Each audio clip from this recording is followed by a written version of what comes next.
always been a faithful.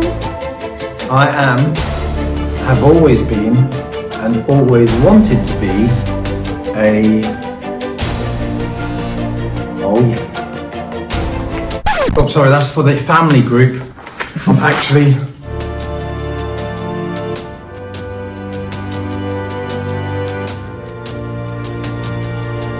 I have, and begrudgingly always have been, a faithful. One of my biggest regrets in life is killing Katie Pounce in plain sight. I've always been a traitor, and all of you say that you knew, you didn't have a clue. I made it all the way to today without being caught. You didn't have a clue.